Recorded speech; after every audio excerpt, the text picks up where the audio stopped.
Hi, it's Pastor Ken from Northminster Presbyterian Church in Tucson, Arizona. Hope you're having a good day and a good week.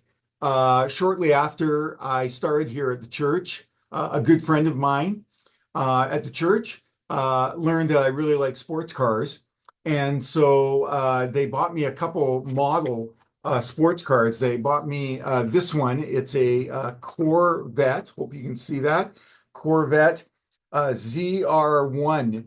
1992, so that's pretty old. and Back then they were just incredible sports cars. They weren't really comfortable, but they were fast. They weren't that reliable.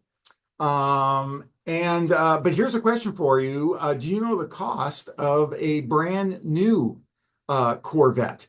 If you were to go into the dealership now and buy one, would you guess it's above 50,000, 70,000, 80,000? Well, of course, a lot depends on the options that you get. But obviously, my point is we live in a price or cost world. I know every single one of you know this. When you go into a grocery store, when you go online to buy something, when you have to pay a bill, there's a cost to deliver water to our house, electricity to our house, a cost to buy food, a cost if you have to take a bus somewhere or you're going on vacation. Things have a cost. And of course, it just doesn't relate to money, does it?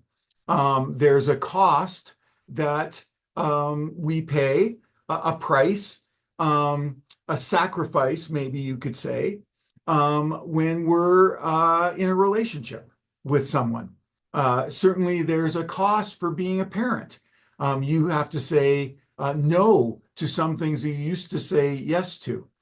And our series for the last few weeks here at the church has been Community Counts. And this Sunday, and I hope you can join us this Sunday, either in person or online, it's Community Counts and the cost.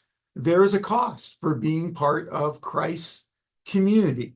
Now, there's an incredible amount of joy and there's an incredible amount of benefit of being in a community, but there's also a cost for being in a community. And Jesus doesn't hide that. He tells us, he says things like, we each need to bear each other's burdens. Each individual Christian carries their own cross. He says, be careful and know the cost of what it means to follow me. And we're going to be looking at a story, an account this Sunday where some folks want to follow Jesus and he says, okay, come follow me. And they say, well, first I have to go to, and you can fill in your blank. And we're going to be looking at that.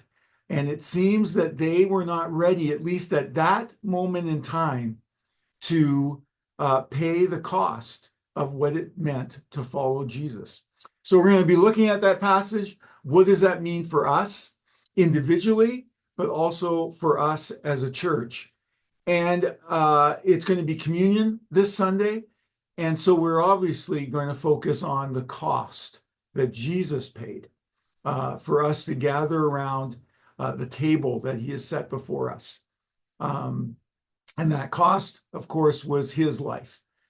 So I hope you can join us this Sunday again, whether it's in person or online, for worship, and that it'll be a blessing to you. Again, I hope you have a great day and a great week.